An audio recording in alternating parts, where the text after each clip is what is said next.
سوی شاه ترکان رسید آگهی، کز آن نامداران جهان شد تهی.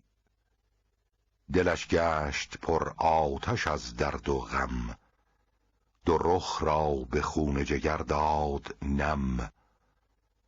برآشفت و گفتا که نوذر کجاست، کز او ویسه خواهد همی کینه خواست. چه چاره است جز خون او ریختن، یکی کینه نو برانگیختن. به دژخیم فرمود کاو را کشان، ببر تا بیاموزد او سرفشان.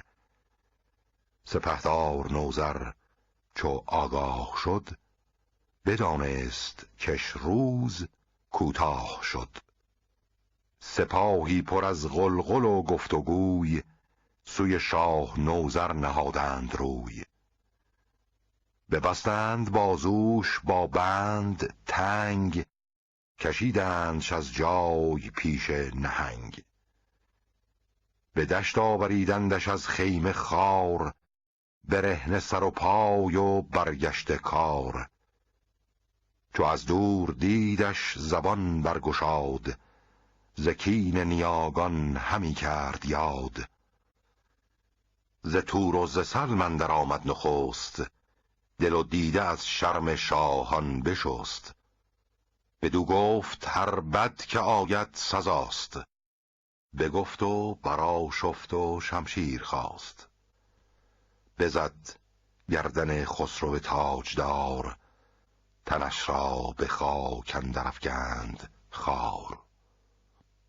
شد آن یادگار منوچهر شاه، تهی ماند ایران ز تخت و کلاه.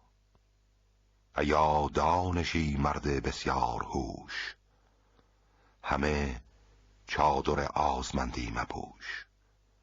که تخت و کله چون تو بسیار دید، چنین داستان چند خواهی شنید.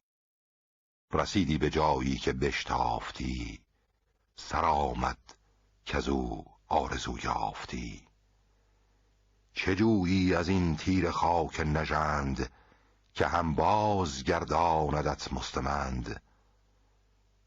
که گر چرخ گردان کشد زین تو، سرانجام خاک است بالین تو. پس آن بستگان را کشیدند خوار، به جان خواستند آنگهی زینهار.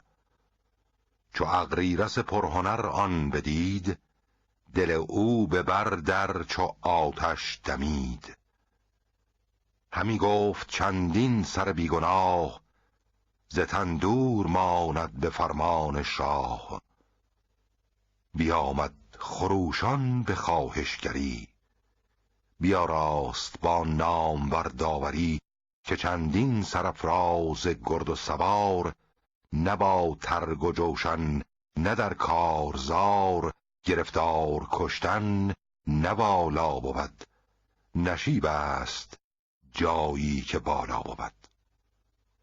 سزد گر نیاید به جانشان گزند، سپاری همیدون به منشان ببند. بر ایشان یکی غار زندان کنم، نگهدارشان هوشمندان کنم. به ساری به زاری برآرند هوش، تو از خون بکش دست و چندین مکوش.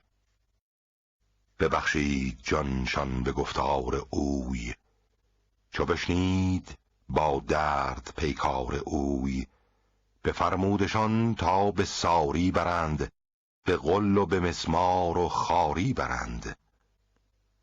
چو این کرده شد ساز رفتن گرفت، زمین زیر اسپان نهفتن گرفت. ز پیش دهستان سوی ری کشید، از اسپان به رنج و به تک خی کشید.